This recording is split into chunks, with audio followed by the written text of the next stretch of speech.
नमस्कार मंडळी, मृदुला होम किचनमध्ये मी तुमचं स्वागत करते. साबुदाण्याचे वडे तर तुम्ही खूप वेळा खाल्ला असाल, पण अशा प्रकारचे फिंगर चिप्स करून खाल्लेत का?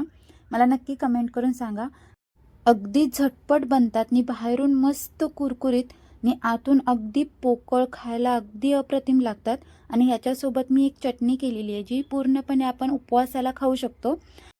आणि त्या चटणीसोबत या फिंगर चिप्सचं कॉम्बिनेशन आहे ते खरंच खूप छान लागतं. नक्की एकदा ट्राय करून बघा. तर चला रेसिपीला सुरुवात करूया.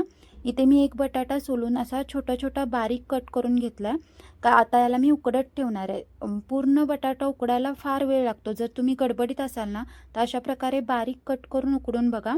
अगदी 5 मिनिटाच्या आतमध्ये बटाटा उकडतो. बटाटा उकडतोय तोपर्यंत आपण बाकीची तयारी करूया. एका मोठ्या परातीत मी रात्रभर भिजत ठेवलेले साबुदाणे घेतलेले आहेत. अगदी परफेक्ट भिजलेले पाहिजेत, म्हणजे मॅश करताना सोपं होऊन जातं. याच्यामध्ये एक मोठी वाटी भरून मी शेंगदाण्याचं कूट घातलं आणि बटाटे बघू शकता किती मस्त उकडले गेलेत. यांनासुद्धा हाताच्या साहाय्याने कुस्करून याच्यामध्ये घातलं मिरचीचा ठेचा याच्यामध्ये घातलेला आहे. सोबतच चवीनुसार मीठ, अर्धा चमचा मिरी पावडर घातली, याने चव खूप छान येते. यात शेंगदाण्याचं जे मी कूट घातलंय ना, त्याचं प्रमाण तुमच्या आवडीनुसार तुम्ही कमी जास्त करू शकता. आता याला अगदी मळून मळून एकजीव करायचं आहे. बघू शकता साबुदाणा किती मस्त एकजीव झालाय. तो छान भिजला गेला असला ना, की पटकन एकजीव व्हायला मदत होते. आता एकदम सोप्या साध्या पद्धतीने आपण याचे फिंगर चिप्स करणार आहोत.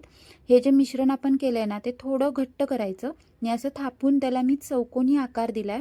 जेव्हा आपण साबुदाण्याचे वडे करतो ना, तर एक एक वडा करायला वेळ जातो.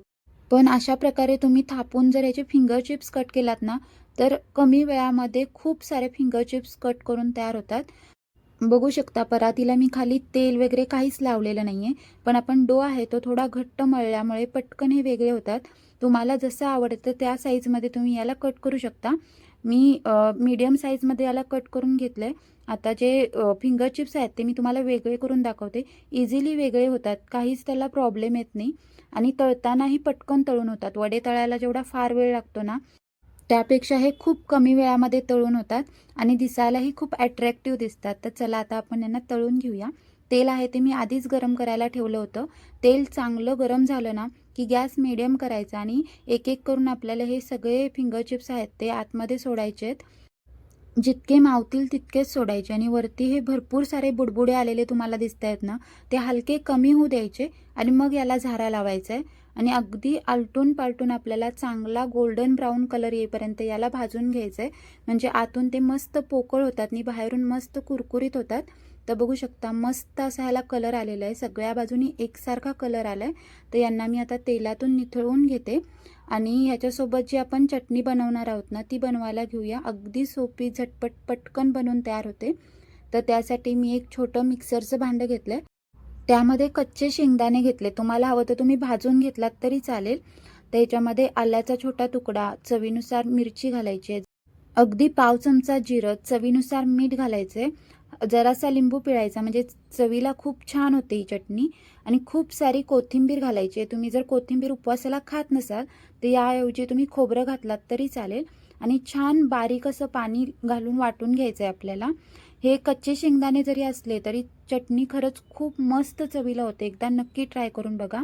आणि स्पेशली हे जे साबुदाण्याचे फिंगर चिप्स आहेत ना, त्याच्यासोबत या चटणीचं कॉम्बिनेशन खूप मस्त जातं. नक्की ट्राय करून सांगा मला. आणि जर तुम्हाला रेसिपी आजची आवडली असेल तर रेसिपीला नक्की लाईक करा, शेअर करा. चॅनलवर जर नवीन असाल ना, तर चॅनलला सबस्क्राईब करायला विसरू नका आणि सोबतच बेल आयकॉन दाबा, म्हणजे कोणतीही रेसिपीची नोटिफिकेशन आहे ती तुमच्यापासून मिस होणार नाही. आणि अशाच रेसिपीसोबत आपण पुन्हा भेटू. रेसिपी बघितल्याबद्दल धन्यवाद. Bye bye.